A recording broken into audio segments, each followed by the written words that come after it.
Wala kaming relasyon ng asawa mo. Yun ang totoo.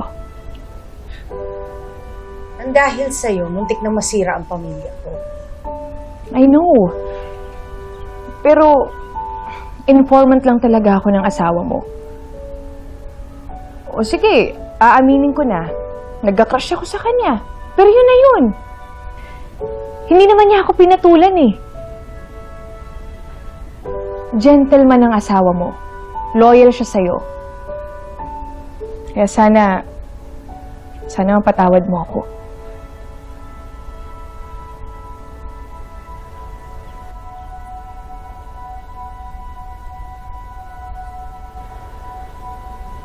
Oo na. Pinapatawad na kita. Baka kasi kung ano pang masabi mo, hindi ako makapagpigil sa'yo. Sorry ulit Ayoko naman talagang masira yung pamilya niyo eh. Natatakot lang ako para sa buhay ko. Since pinatawad ka na ni nanay, okay na rin ako sa'yo. Salamat, Joey. Sana makatulong talaga yung sasabihin ko sa korte. Sana malinis na yung pangalan ni Miguel. Dahil mabuti siyang tao. At deserve niyang maging malaya.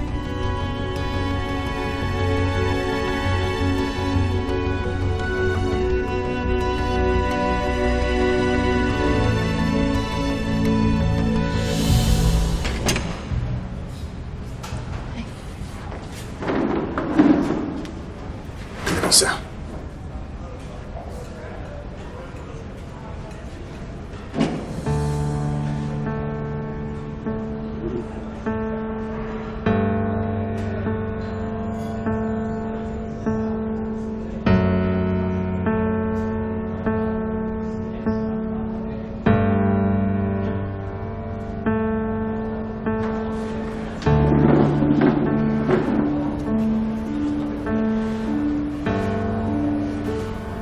Sorry kung nagduda ako sa'yo.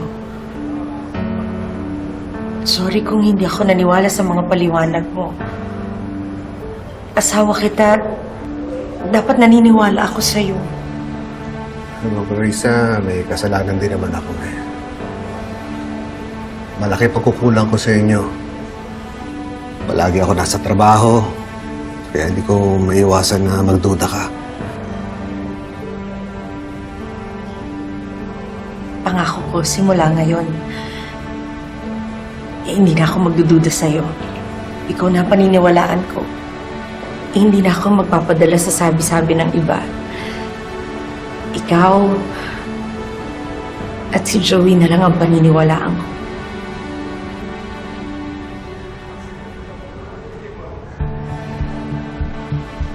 Ibig sabihin po ba nito, maayos na po yung pamilya natin ulit? Buo na po ulit tayo? Anak, hindi naman tayo nasira eh.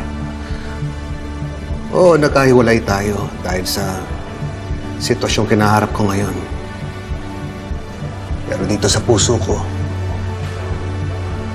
buong-buo pamilya natin. Clarissa.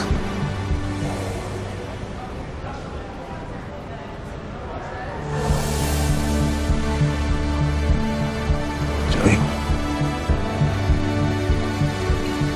Mahal na mahal kita, Joey. Clarissa. Mahal na mahal kita. Mahal ka din po namin, Tay.